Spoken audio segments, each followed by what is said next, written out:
vamos a empezar a escuchar a Alejandro sobre las perspectivas y las reformas que hay que hacer en el marco de la garantía de la protesta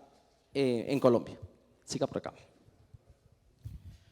Con las buenas tardes para todos y todas y el agradecimiento, yo creo que Mauricio Rodríguez merece un agradecimiento tan significativo, mayor que el que hemos dado a quienes hayan tenido la palabra y los invitados e invitadas. Yo pediría un aplauso para él, que está haciendo realidad este esfuerzo de los diálogos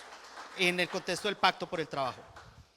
Como una provocación para la discusión, agradeciendo la invitación y por supuesto asumiendo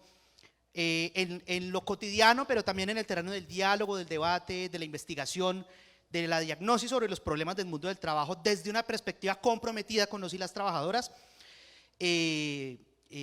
Queremos aportar un par de ideas que puedan ayudar a ir encaminando acciones en el contexto del programa de Petro, presidente, Francia, vicepresidenta, pero que además nos ayuden a ir recorriendo una ruta que no toda está escrita. Lo dijo ahorita el compañero Mauricio. Vamos a prestarnos, yo creo que con todo optimismo, tranquilidad, pero optimismo, debemos desde ya mentalizarnos en que tenemos que empezar a recorrer la ruta hacia la construcción del Plan Nacional de Desarrollo del Gobierno Petro, presidente, Francia, vicepresidenta. Eso va a exigir movilización social, construcción técnica y académica, trabajo legislativo, va a exigir poner en tensión las mejores fuerzas del cambio político en Colombia para hacer realidad todas las dimensiones del cambio tal cual están relatadas en el programa de Petro y Francia, que es un programa muy robusto en estas ideas que nos inspiran en relación a la garantía de derechos de los y las ciudadanas. Sobre las dos dimensiones básicas que se proponen como provocación para la discusión de este tercer encuentro o diálogo sobre el Pacto por el Trabajo acá en Medellín, y saludando a quienes nos acompañan en la transmisión en línea, a los y las asistentes en el auditorio, me represento muy rápidamente. Mi nombre es Alejandro Parra, actualmente soy director de la Corporación Trabajo Decente Colombia y hago parte, por supuesto, del esfuerzo de campaña de Petro, presidente, Francia y vicepresidenta acá en la región, en Medellín. La primera dimensión que muy rápidamente queremos poner para la provocación en la discusión sobre el enfoque de acción para garantía de movilización y protesta tiene que ver, primero, con la obvia dimensión de que las garantías de movilización y protesta comportan la puerta de entrada para defender y o crear derechos. Y esa comprensión de las libertades de movilización y protesta hace que debamos subir de entidad, subir de estatus el marco que en Colombia reconoce las garantías de movilización y protesta. Y voy a decirlo claramente. Muchos de nosotros y nosotras creemos que se debe retomar un esfuerzo que en los años 2016-2017 se hizo en este país, donde por orden de la Mesa de La Habana y el proceso de negociación de paz con la antes guerrilla de la FARC, ahora compañeros y compañeras de comunes,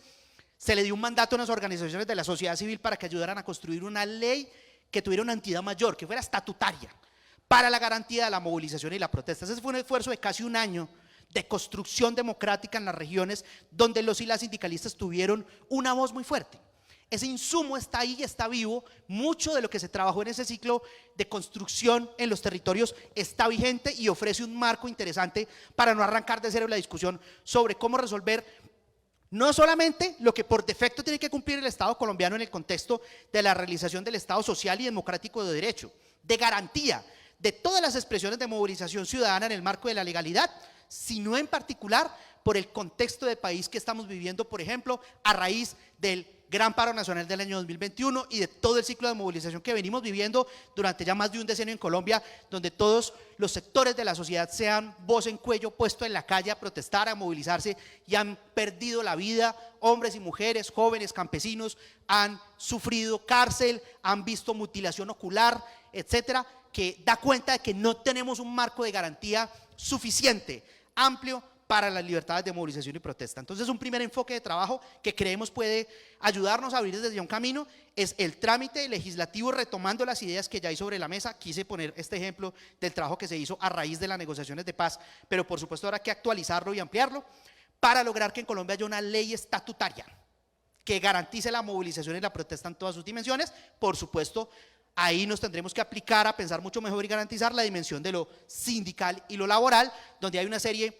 de pedidos, de consignas que se han ido convirtiendo en programa, en propuesta programática, en propuesta de política pública, por ejemplo, en relación a la posibilidad de que los sindicatos tengan un modelo de negociación y de ejercicio de la huelga mucho más garantista en Colombia, multinivel, por sector, por rama de actividad, por grupo económico, por región productiva, por zona franca, etcétera, etcétera,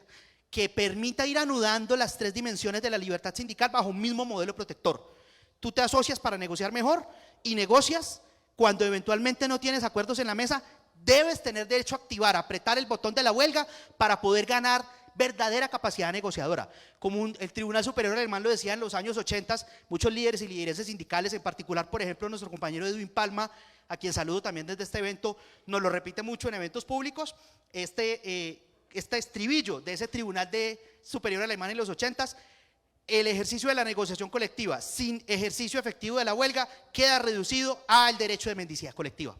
Por tanto, ir conectando bajo una misma sombrilla de ley estatutaria. Estas garantías de movilización nos van a llevar a, primero, entender un fenómeno, y en el que quiero insistir para ir redondeando, es que ya no es lo mismo hablar hoy de movilización y de protesta en Colombia que hace 5 años cuando hicimos ese ejercicio de construcción de propuesta de ley estatutaria. Venimos del gran proceso de movilización que se desató el 28 de abril del 2021, que ya venía cocinándose desde el 21N de 2019,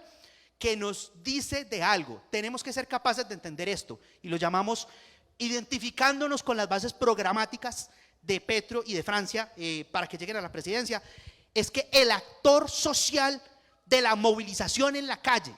del plantón, de las formas directas de acción para expresar clamores o para expresar inconformidades ciudadanas, llegó para quedarse. La constitución de movimiento social fuerte, permanente, que pueda proyectarse en el tiempo, que sea un actor que llega para quedarse definitivamente en el debate público, es una realidad a la que estamos arribando.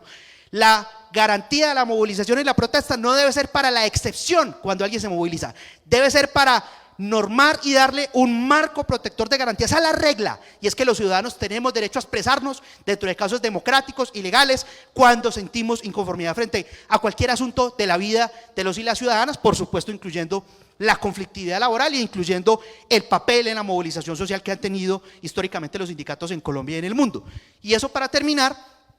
nos lleva a la reflexión sobre la huelga. Por supuesto, e insisto, visto en el marco específico de la acción del sindicalismo, la huelga es el mecanismo que permite la eficacia real de la libertad para negociar colectivamente, o para expresar solidaridad, o para desarrollar una agenda de acción política, porque no solamente la huelga por negociación colectiva existe y está reconocida en Colombia, y de hecho se está diversificando gracias principalmente al trecho que está abriendo la Corte Suprema de Justicia y la Corte Constitucional, el escenario de las posibilidades y de las modalidades de la huelga en Colombia. Hay un primer problema fundamental, es que en Colombia, como en el resto de países del mundo, tenemos el reto de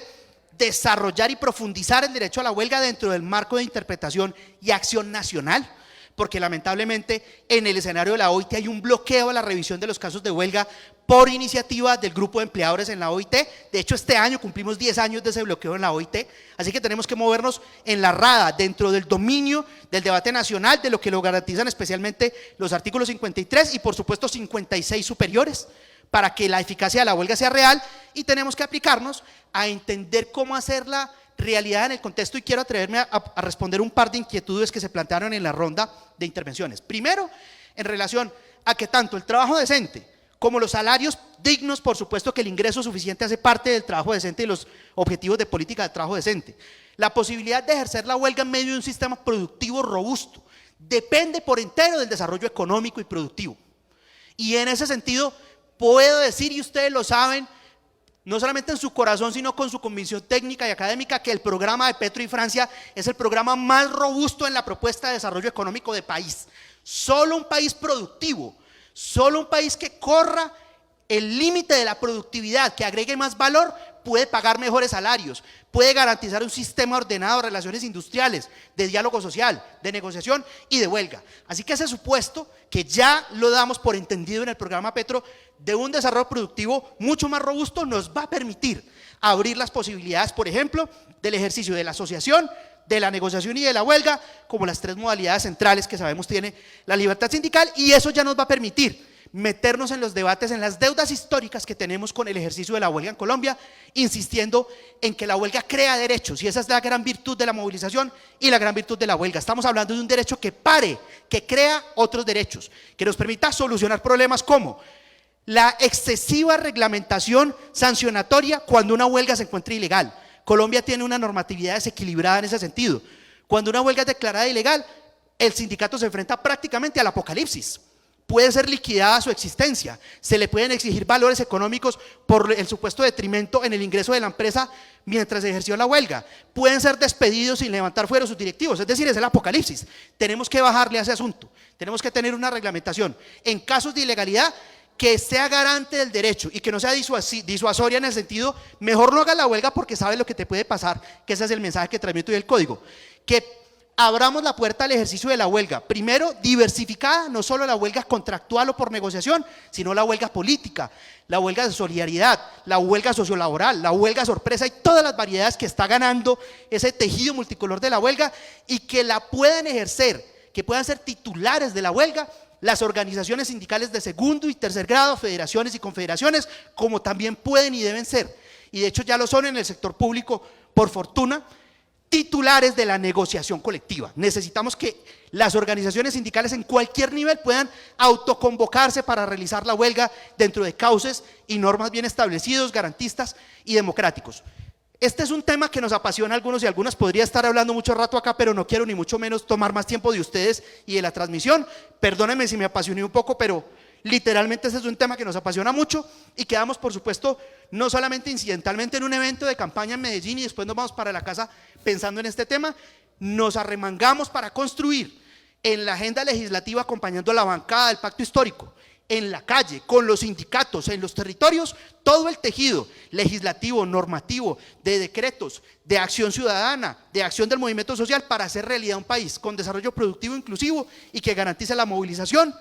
la protesta y la huelga. Muchas gracias, Mauricio, y muchas gracias a todos y todas. A usted, muchísimas gracias por esa intervención, muy amable.